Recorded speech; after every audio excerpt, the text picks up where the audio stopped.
So basically, this is my Darkness Runner. Hi, Don the Crown. I might blow this on YouTube, I guess.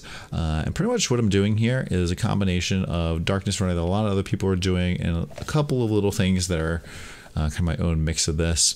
Basically, the Darkness Runner, how it works is darkness itself does damage to you based off your current maximum health.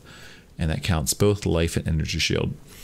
And so that's a percentage based thing.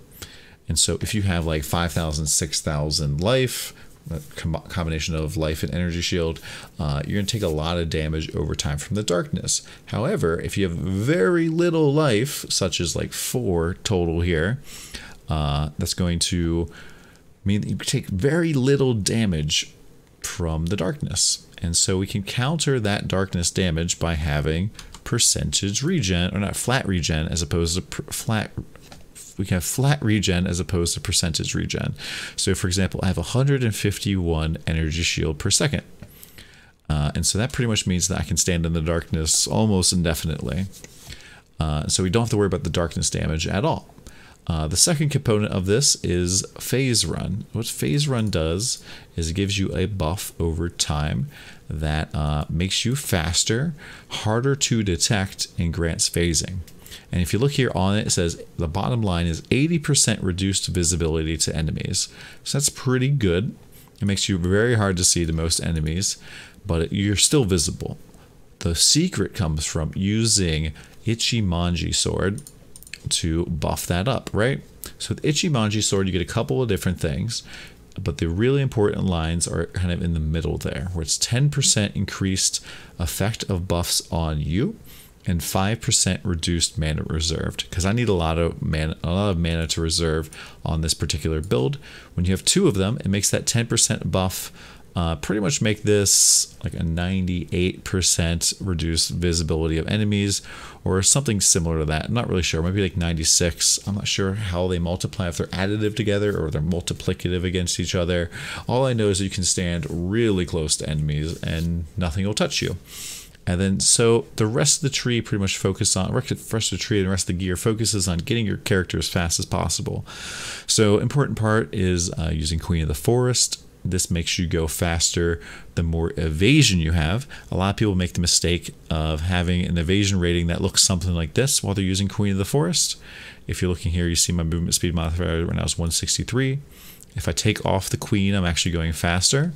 However, if I pop, for example, Perpetual Jade Flask of Reflexes, you'll see this number pops up here to 29k. And I think I have something else here.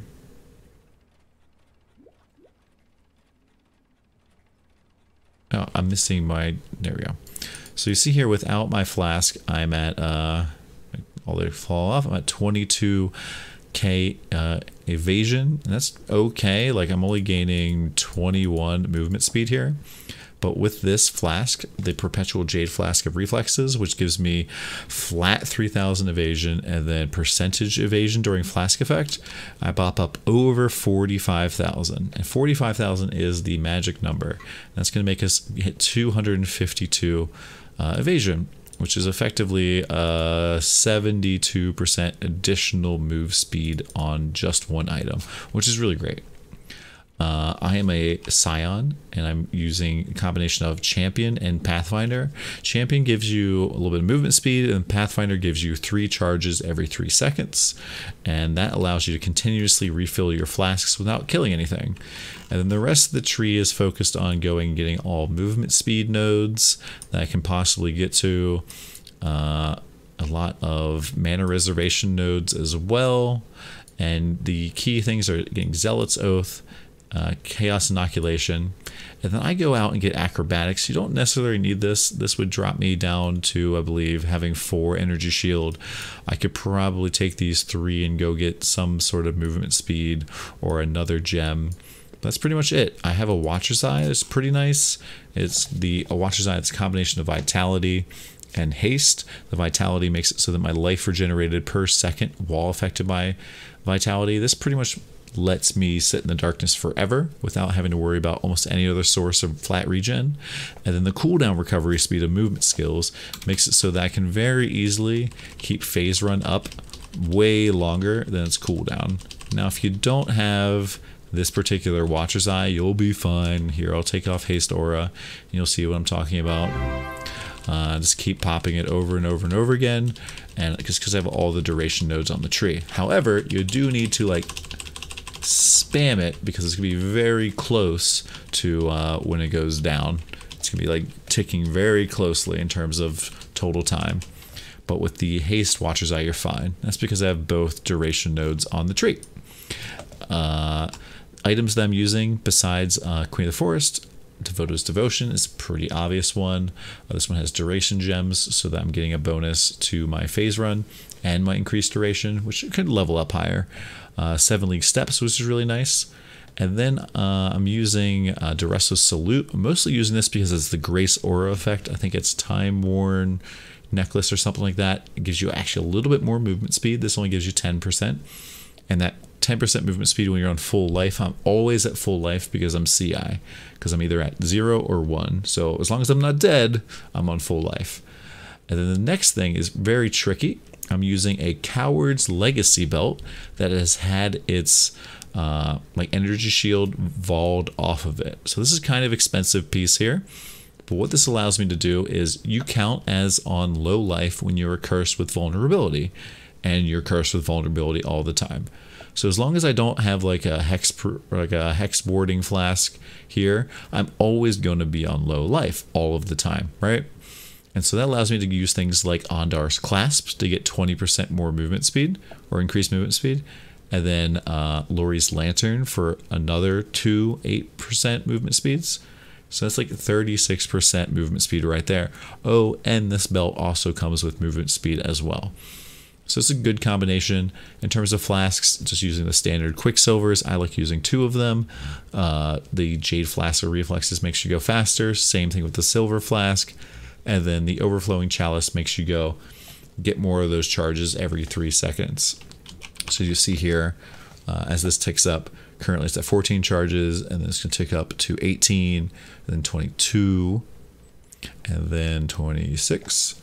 But if I hit my Overflowing Chalice, it's going to go up to 34. So as opposed to getting 6 charges, I'm getting 8. So there's a lot of little things that are working together.